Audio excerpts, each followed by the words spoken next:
बिस्मिल्लाहिर्रहमानिर्रहीम। अस्सलाम वालेकुम स्टूडेंट्स। बीएससी फ़िज़िक्स का सेमेस्टर 1 में हम जो मैकेनिक्स पढ़ रहे हैं उसका चैप्टर नंबर 2 है हमारे पास पार्टिकल डायनामिक्स। और फर्स्ट आर्टिकल है उसमें न्यूटन्स लॉ ऑफ मोशन। अब यहाँ पे सबसे पहले हम डिस्कस ये कर लेते हैं कि लॉस ऑफ मोशन क्या होते हैं। यहाँ पे मैंने ऑफ नहीं लिखा, न्यूटन्स लॉ ऑफ मोशन। ठीक है, लॉ ऑफ मोशन क्या होते हैं। हाँ, हमारी यूनिवर्स में जितने भी ऑब्जेक्ट्स जो हैं उनकी ये दो ही स्टेट पाई जाती हैं, या तो वो और रेस्ट पर होते हैं या फिर वो मोशन में होते हैं। अब जो है ऑब्जेक्ट खुद क्या चाहते हैं, उनकी अपनी ख्वाहिश क्या है, क्या वो रेस्ट में रहना चाहते हैं या वो मूव करना चाहते हैं, मोशन में रहना चाहते हैं, उनकी अपनी नेचुरल डिज़ायर क्या है। तो इन्हीं सब को हम स्टडी करने के लिए हम न्यूटन्स लॉ ऑफ मोशन को पढ़ते हैं। तो न्यूटन्स लॉ ऑफ मोशन को मज़ीद ब्रीफली डिस्क्राइब करने से पहले हम न्यूटन्स लॉ ऑफ मोशन की थोड़ी हिस्ट्री जान लेते हैं कि न्यूटन्स लॉ ऑफ मोशन हमें दिए थे आइज़ैक न्यूटन ने। आइज़ैक न्यूटन ने। और न्यूटन्स लॉ ऑफ मोशन को हम इम्पीरियल लॉ भी कहते हैं। Imperial laws. इम्पीरियल लॉ का मतलब deduce on the basis of experiments, यानी कि एक्सपेरिमेंट करके ये लॉस जो है वो पेश किए गए थे। एक्सपेरिमेंट्स। और न्यूटन की जो बुक है हमारे पास, प्रिंसिपिया। प्रिंसिपिया सबसे पहले हमारे पास 1687 में न्यूटन के लॉज, न्यूटन की बुक प्रिंसिपिया में ये स्टेट किए गए थे। ठीक है। और क्या न्यूटन के लॉ हमारे पास हर जगह एप्लीकेबल हैं? न्यूटन के लॉ हमारे पास हर जगह एप्लीकेबल नहीं है, क्योंकि न्यूटन के लॉ सिर्फ हमारे पास उस जगह एप्लीकेबल हैं जो जिनकी स्पीड बहुत कम है स्पीड ऑफ लाइट से। यानी कि ओनली एप्लीकेबल, यहाँ पर हम लिखेंगे only applicable applicable for those object, for those objects whose speed is very low as compared to speed of light। और स्पीड ऑफ लाइट की स्पीड हमारे पास कितनी होती है? c is equal to 3 × 10⁻⁸ metre per second, यानी कि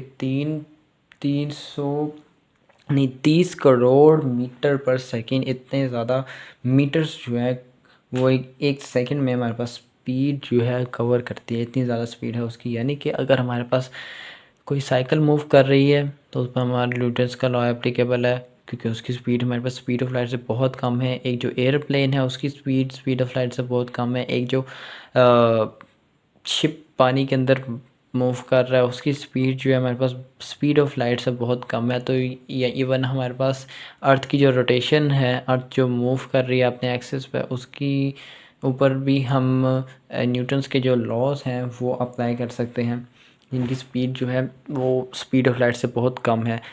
तो अब ऐसे कौन सी चीज़ें हैं जिन पर हमारे पास न्यूटन्स की लॉ एप्लीकेबल नहीं है? तो नॉट एप्लीकेबल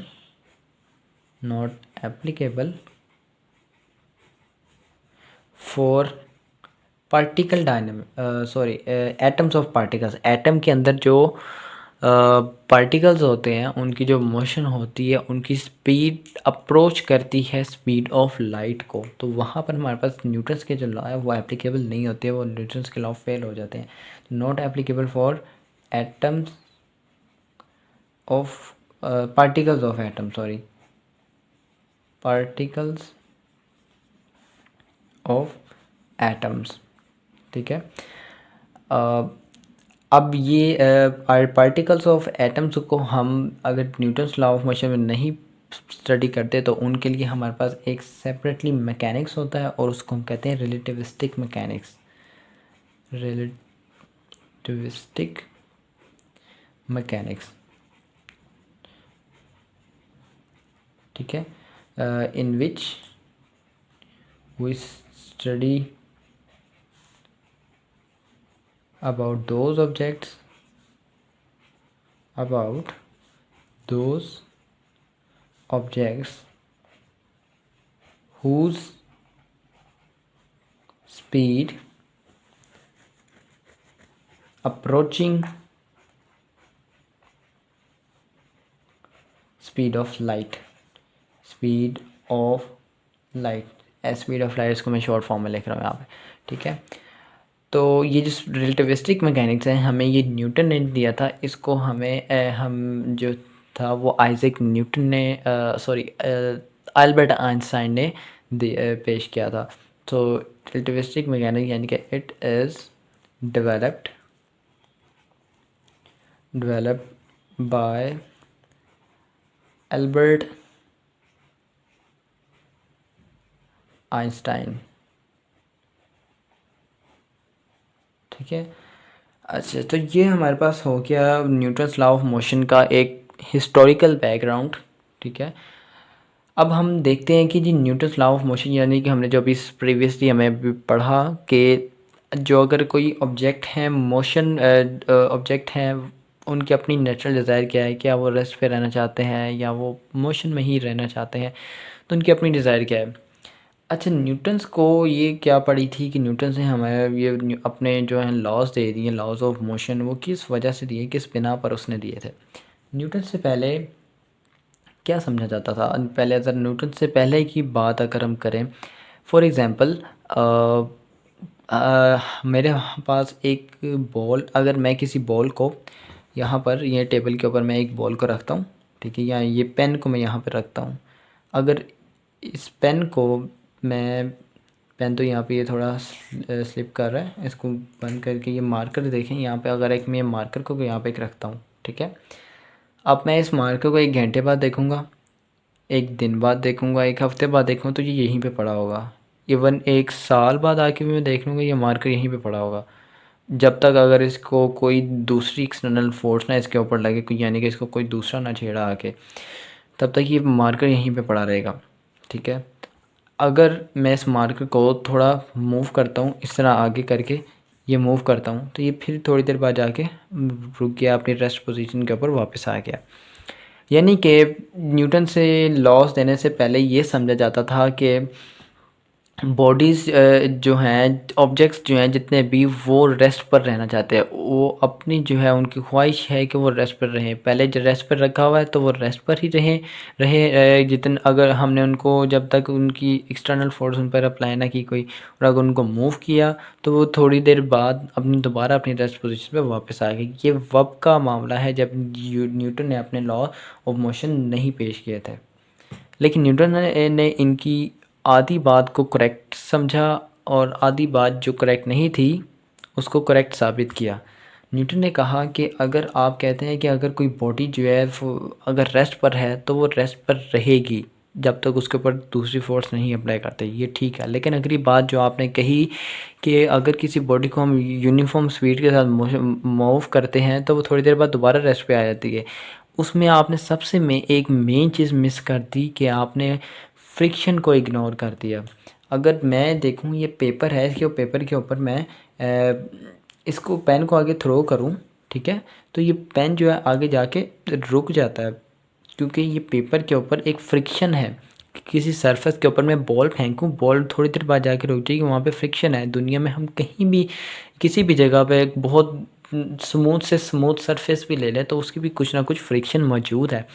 तो अगर हम आउटर स्पेस में जाएं जहाँ पे फ्रिक्शन नहीं होती, ठीक है, जहाँ पे हमारे पास फ्लूइड नहीं होता जिस वजह से हमारे पास फ्रिक्शन नहीं होती, तो वहाँ पर अगर हम किसी भी ऑब्जेक्ट को मूव करें तो चूँकि वहाँ पे फ्रिक्शन नहीं है तो ऑब्जेक्ट मूव ही करता रहेगा। फॉर एग्ज़ाम्पल ये हमारे पास हमारे जो मून है वो अपने ऑर्बिट के अंदर रोटेट करता जा रहा है, बहुत सालों सदियों पहले से रोटेट कर रहा है और सदियों तक रोटेट करता रहेगा, क्योंकि उसकी वहाँ पर एक तो फ्रिक्शन नहीं है और उसके ऊपर कोई दूसरी अनलेस फोर्स नहीं अप्लाई हो रही, तो अपने वो एक यूनिफॉर्म स्पीड के साथ अपने एक ऑर्बिट के अंदर मूव करता चला जा रहा है।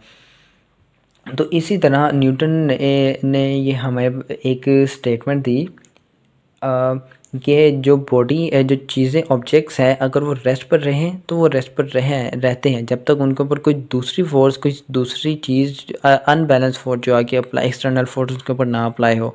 और अगर वो मूव कर रहे हैं तो वो मूव करते रहेंगे अगर हमारे पास उनके अनबैलेंस फोर्स कोई अप्लाई ना हो।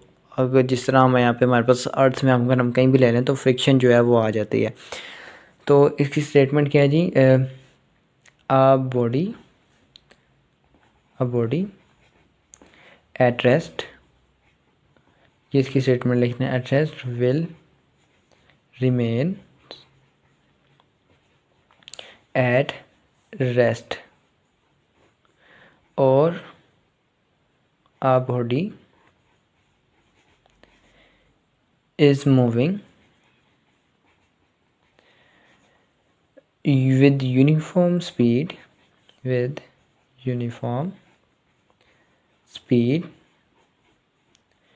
will continue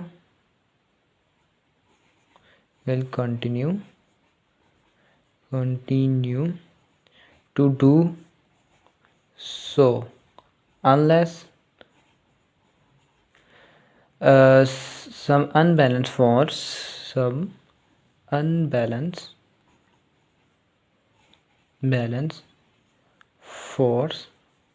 is acted upon it। ठीक है जी, ये हमारे पास न्यूटन की स्टेटमेंट होगी, न्यूटन फर्स्ट लॉ की स्टेटमेंट होगी। अच्छा, Newton first law of motion को यहाँ पे पहले ऊपर एक मेंशन कर लेते हैं। न्यूटन फर्स्ट लॉ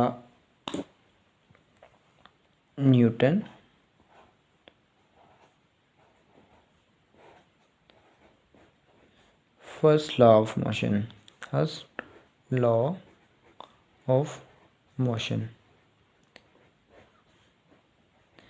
अच्छा, न्यूटन फर्स्ट लॉ को मोशन को हम लॉ ऑफ इनर्शिया भी कहते हैं। यहाँ पे लिख लेते हैं लॉ ऑफ इनर्शिया। अब ये इनर्शिया क्यों कहते हैं और इनर्शिया क्या होता है, हमने ऑलरेडी बहुत मरतबा अपनी प्रीवियस क्लासेस में भी डिस्कस करके आ चुके हुए। इनर्शिया क्या होता है, फॉर एग्ज़ाम्पल इसको किसी एग्जांपल से समझते हैं। पहले इसकी डेफिनेशन समझ लेते हैं। क्या body at rest will remain at rest, अगर कोई भी हमारे पास बॉडी है रेस्ट पर है तो अपनी वो रेस्ट को कंटिन्यू करेगी, यानी कि वो जिस रेस्ट पर है तो अपनी रेस्ट की स्टेट को ही ज़्यादा प्रेफर करेगी, और अगर मोशन में मूव कर रही है तो अपनी मोशन की स्टेट को ही प्रेफर करेगी। तो इनर्शिया अगर मैं जनरली बताऊँ, इनर्शिया जनरली में इसका उर्दू में मीनिंग देखें तो इसको हम कह सकते हैं कि ये ज़िद है। किसी भी ऑब्जेक्ट को अपने स्टेट को कंटिन्यू करने की ज़िद जो है वो इनर्शिया है। फॉर एग्ज़ाम्पल, मैं अगर कहता हूँ आपसे कि दो पर्सन है, एक पर्सन मूव कर रहा है साइकिल को और एक मूव कर रहा है ट्रक को, दोनों को, तो अगर दोनों सेम फोर्स यानी कि दोनों 10 न्यूटन की फोर्स अपने अपने ऑब्जेक्ट के ऊपर लगाते हैं, एक साइकिल पर एक ट्रक पर, तो हमारे अब ऑब्वियस सी बात है, हम सब ये कहेंगे कि जो साइकिल पे जो 10 न्यूटन की फोर्स लगा रहा है वो जल्दी साइकिल को मूव करके आगे ले जाएगा, और ट्रक जो है उसको ना भी लेके जा सके।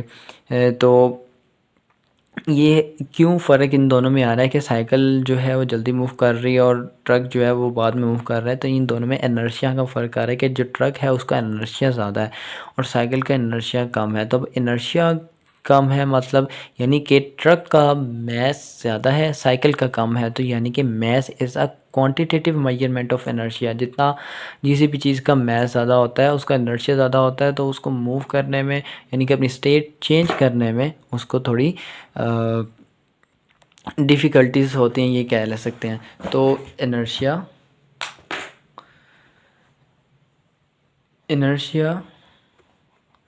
पहले तो ये लिखेंगे इनर्शिया के बारे में वही डेफिनेशन के वो भी बॉडी जो है कि जो है स्टेट अपनी एट रेस्ट और मूव एंड यूनिफॉर्म स्पीड, ये भी उसकी डेफिनेशन में पहले लिखेंगे। और दूसरा ये लिखेंगे इनर्शिया इज़ आ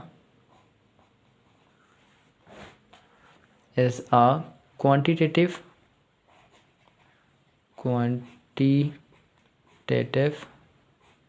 measurement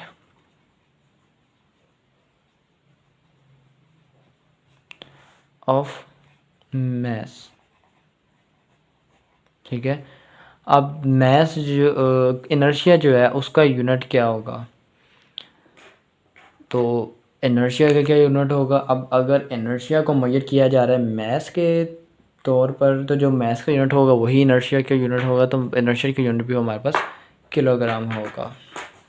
अब हमारे पास सेकंड एक जो है इनर्शियल फ्रेम ऑफ रेफरेंस, उसको डिस्कस कर लेते हैं।